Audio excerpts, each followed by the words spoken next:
Hello, this is Mr. Pelchat here with Solving Systems of Equations by Substitution, page 399. This is problem number 5. So we need to use substitution. So basically, for substitution, we need to isolate a variable, either x or y, doesn't matter which one it is, but when we isolate that, we need to substitute what that's equal to into the other equation to solve for that variable. So for instance, on the top equation, x plus y is equal to 4, we need to isolate either x or y. And in this case, let's go ahead and isolate y by subtracting x from both sides. So then we're going to rewrite the top equation down below, and we have y is equal to negative x plus 4. And let's go ahead and put parentheses around here, because this is going to tell us that for y, we're going to substitute the negative x plus 4 right here. Okay, so let's go ahead and rewrite our second equation. We have 4x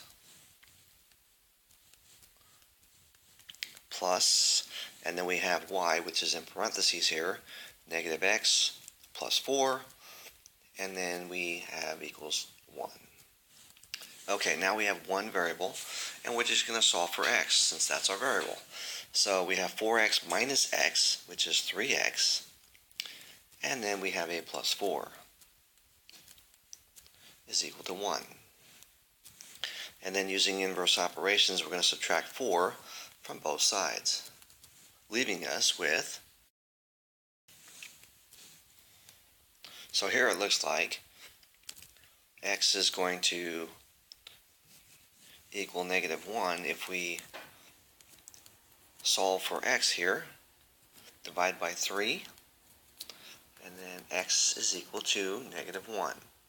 So now we have half of our solution done, and now we need to take this negative 1 in place of x and substitute it back into one of our original equations and figure out what y is.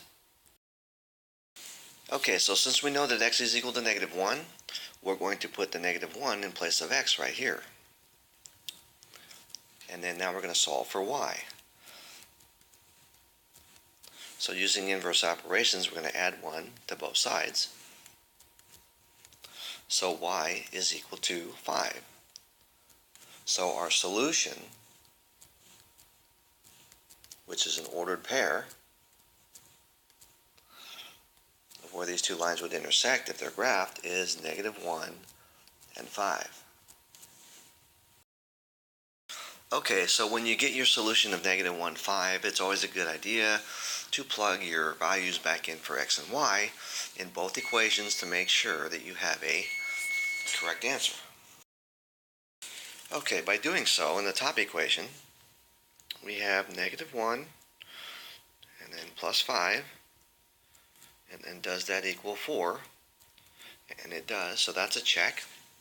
And then on the bottom equation, we're going to substitute the negative 1 in for x, and then substitute the 5 in for y, and then we should get 1 for our answer. And negative 4 plus 5 does in fact equal 1. So therefore, our system of equations is solved. Our two solutions is negative 1 and 5. We check both and they are good. And that's where these two lines would intersect if you had them on a graph. Okay, so thank you for watching my video.